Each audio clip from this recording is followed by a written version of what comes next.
Real Madrid est sur le point de changer à jamais. Carlo Ancelotti part, Modric fait ses adieux et une légende silencieuse se prépare à prendre les rênes, Xavi Alonso. Mais pourquoi tout le monde est-il persuadé qu'il est l'homme idéal pour guider les Galactiques? Aujourd'hui, on vous explique comment une révolution tactique se prépare à Bernabéu et vous risquez d'être surpris. Abonnez-vous si vous aimez les histoires de football où les coulisses comptent autant que les buts. C'est parti. Une nouvelle vision, le projet Xavi Alonso. C'est une nouvelle ère qui commence au Real Madrid. Carlo Ancelotti a dit adieu au Bernabéu, Luka Modric prépare son départ, et dans l'ombre, un homme se prépare à reprendre le flambeau, Xavi Alonso. L'ancien milieu de terrain légendaire du Real Madrid, de Liverpool et du Bayern n'est pas juste un choix sentimental. Il est vu comme l'homme de la situation, le futur du club. Même Carlo Ancelotti l'a affirmé, Xavi a tout pour réussir ici. Et cette succession ne relève pas du hasard. Florentino Pérez a une vision, un projet, et il a déjà enclenché. Avant même l'ouverture du mercato, le club a déjà frappé fort. Trent Alexander-Arnold, l'un des meilleurs passeurs du monde, quitte Liverpool pour Madrid. Et Dean Huijsen, jeune défenseur central prometteur de 1m95, est aussi annoncé comme futur pilier de la défense. Mais ce n'est pas tout. Ce recrutement intelligent montre déjà ce que veut mettre en place Xavi Alonso. Un Real Madrid construit depuis l'arrière, où les défenseurs ne sont pas juste là pour défendre, mais pour créer du jeu. Un football moderne, fluide, basé sur la relance, l'intelligence et la maîtrise. Trent est connu pour ses centres millimétrés, ses passes dans le dos des défenses, et avec des flèches comme Mbappé et Vinicius devant, il pourrait faire des ravages. Mais ce qui impressionne encore plus, c'est que Dean Huijsen, malgré son jeune âge, a déjà cette capacité à jouer sous pression, à ressortir le ballon proprement et à prendre des décisions justes. À Bournemouth, il a montré de vraies qualités de patron. Son choix de représenter l'Espagne plutôt que les Pays-Bas, son admiration pour Sergio Ramos et sa capacité à évoluer dans 3 championnats différents à seulement 19 ans montrent qu'il est mûr, adaptable et déjà aligné avec l'ADN du Real Madrid. Ce que prépare Xavi Alonso, c'est un Real Madrid repensé. Un Real où le défenseur lance les offensives, où chaque passe a un sens et où la stratégie est aussi importante que le talent brut. Une révolution en douceur, mais qui risque de tout changer. La tactique Alonso, intelligence, contrôle, créativité. Quand on parle de Xavi Alonso, on pense souvent à son élégance sur le terrain, à ses passes millimétrées et à son calme olympien, même sous pression. Mais ce que le monde s'apprête à découvrir, c'est que cette même intelligence qu'il avait comme joueur, il l'a parfaitement transposée dans sa vision d'entraîneur. Une philosophie bien définie. Xavi Alonso ne croit pas dans un football chaos. Son style repose sur 3 piliers, contrôle, progression et polyvalence. À Leverkusen, il a installé un système basé sur la possession, mais jamais stérile. Chaque passe devait casser une ligne. Chaque déplacement devait créer un déséquilibre. C'est un football pensé, minutieux, mais redoutablement efficace. Et ce n'est pas un hasard si son Bayer Leverkusen a été l'une des équipes les plus impressionnantes d'Europe. Il a transformé un effectif modeste en machine de guerre, en grande partie grâce à sa capacité à adapter son système à ses joueurs, et non l'inverse. À 3-4-3 au Bayer, mais à 4-4-2 à Madrid. À Leverkusen, Alonso utilisait souvent un 3-4-3. Une défense à 3, 2 pistons ultra actifs et une attaque fluide. Ce schéma permettait aux défenseurs de ressortir le ballon proprement tout en donnant de la largeur et de la profondeur à l'équipe. Mais à Madrid, les choses seront différentes. Selon les dernières infos, Alonso devrait opter pour un 4-4-2 dans un premier temps. Pourquoi ce choix? Pour une raison simple, Jude Bellingham. Sous Ancelotti, Bellingham a explosé dans un rôle hybride entre milieu offensif et faux ailier gauche. Et Alonso veut conserver cette dynamique.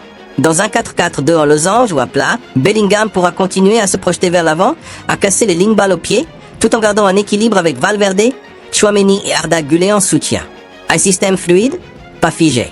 Il faut comprendre qu'avec Alonso, les chiffres ne racontent jamais toute l'histoire. Un 4-4-2 sur le papier peut très vite se transformer en 3-2-5 en phase offensive. Par exemple, Trent Alexander-Arnold monte comme un milieu supplémentaire. Kara apporte de la largeur à gauche. Tchouaméni reste en sentinelle pendant que Bellingham et Valverde perforent. Mbappé et Vinicius jouent dans les demi-espaces, coupant dans l'axe comme des dagues. Ce que Xavi veut, c'est un football total où chaque joueur comprend son rôle avec et sans ballon, où les transitions sont rapides et les phases de possession maîtrisées. Il veut que ses défenseurs relancent comme des meneurs et que ses attaquants défendent comme des milieux. L'exigence défensive au cœur du projet. Ce qui différencie Alonso d'autres jeunes entraîneurs, c'est qu'il n'oublie jamais l'aspect défensif. À Leverkusen, son bloc était compact, discipliné. Et à Madrid, il exigera la même chose.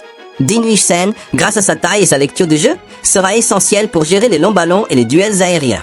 Rudiger, s'il revient à son meilleur niveau, sera le patron de la ligne. Kara, lui, pourra couvrir les montées de Vinicius grâce à sa vitesse et sa puissance. Alonso veut que ses joueurs gagnent les duels, récupèrent vite le ballon, mais surtout qu'ils sachent quoi en faire immédiatement après. Une construction depuis l'arrière.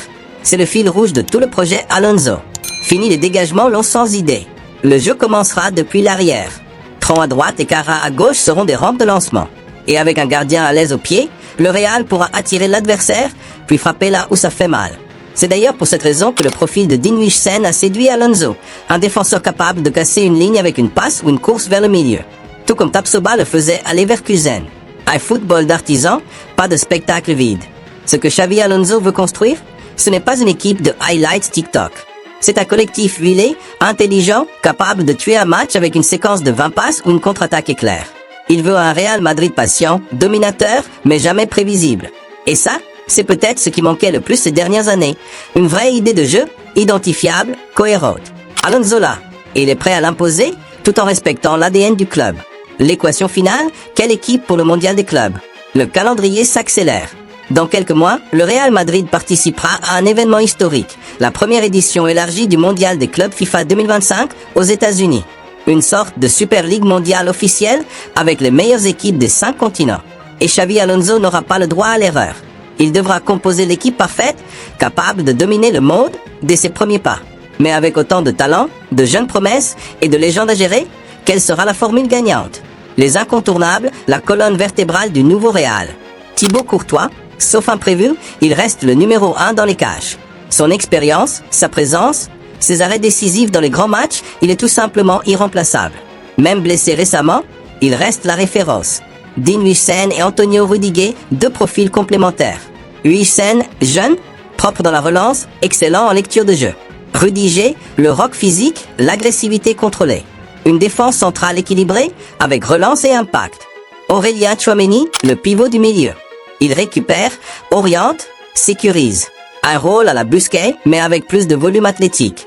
Jude Bellingham, il est devenu la star du Real en un an. Il casse les lignes, il marque, il défend, il motive. C'est le cœur de l'équipe. Son rôle sera hybride entre milieu relayeur et soutien offensif. Vinicius Junior, Kylian Mbappé, le duo qui affole déjà les défenses. Vini à gauche pour percuter. Mbappé plus axial, pour finir. Deux fusées, deux monstres de profondeur et une pression constante sur l'adversaire. Les variables, ces joueurs qui font basculer un match. Trent Alexander-Arnold, nouveau venu, mais pièce maîtresse. Dans un rôle à la Joao Cancelo ou Zinchenko, Trent pourrait rentrer à l'intérieur du jeu pour créer le surnombre, tout en gardant la menace de son pied droit magique. Alonso saura l'utiliser comme un métronome offensif. Arda Güler, le joyau turc. Fin techniquement, imprévisible, créatif. Il pourrait entrer dans la rotation pour faire souffler Bellingham ou animer des fins de match serrés. Son rôle de super sub est presque écrit. Eduardo Camavinga ou Valverde, ces deux joueurs seront les stabilisateurs. Capables de jouer à plusieurs postes, ils permettent à Alonso de changer de système sans changer de joueur. Camavinga peut même couvrir le couloir gauche en phase défensive si Cara monte. Fran Garcia ou Cara, le poste de latéral gauche est encore flou. Cara, plus physique et offensif, semble tenir la corde. Mais tout dépendra du profil choisi, sécurité ou verticalité. Le banc ultra précieux. C'est peut-être l'arme secrète du Real, un banc à faire pâlir n'importe quel club. Endrick ou un futur numéro 9 de surface, capable d'apporter un jeu de tête. Asensio, Militao, pour assurer l'expérience défensive. Brahim Diaz, pour créer la surprise, provoquée dans les petits espaces. Alonso aura deux joueurs de haut niveau à chaque poste, ce qui est vital dans une compétition courte mais intense, avec peu de temps de récupération. L'ADN Alonso appliqué au mondial. Dans ce tournoi, les matchs seront souvent ouverts. Les adversaires viendront du Japon, d'Amérique du Sud, d'Afrique, avec des styles variés. Xavi Alonso devra adapter ses schémas, tout en imposant une identité claire, pressing ou construction rapide, possession intelligente. Son objectif, faire du Real l'équipe la plus fluide du tournoi, celle qui impose le tempo dès la première minute. Et surtout, éviter les pièges tactiques comme ceux posés par Palmeiras, Al-Ahly ou les clubs de MLS, très dynamiques. L'objectif final, être champion du monde. Pour Florentino Pérez, ce tournoi n'est pas un simple titre. C'est une vitrine planétaire, une opportunité unique de prouver que le Real Madrid est la référence absolue du football mondial et que le projet Xavi Alonso est déjà une réussite. L'image de Xavi soulevant le trophée à New York avec un groupe jeune, talentueux et uni serait le symbole parfait de cette nouvelle ère. Une chose est sûre, Xavi Alonso ne vient pas à Madrid pour faire de la figuration. Il vient pour construire, pour transformer, pour gagner. Le Real Madrid version 2025 ne ressemblera à rien de ce qu'on a vu jusque-là. Et tout commence maintenant. Et vous, pensez-vous qu'Alonso est prêt pour ce défi gigantesque? Quelle formation sera la plus efficace selon vous? Dites-le nous en commentaire. Et si cette vidéo vous a plu, pensez à vous abonner et à activer la cloche parce que la suite arrive très vite et elle s'annonce historique.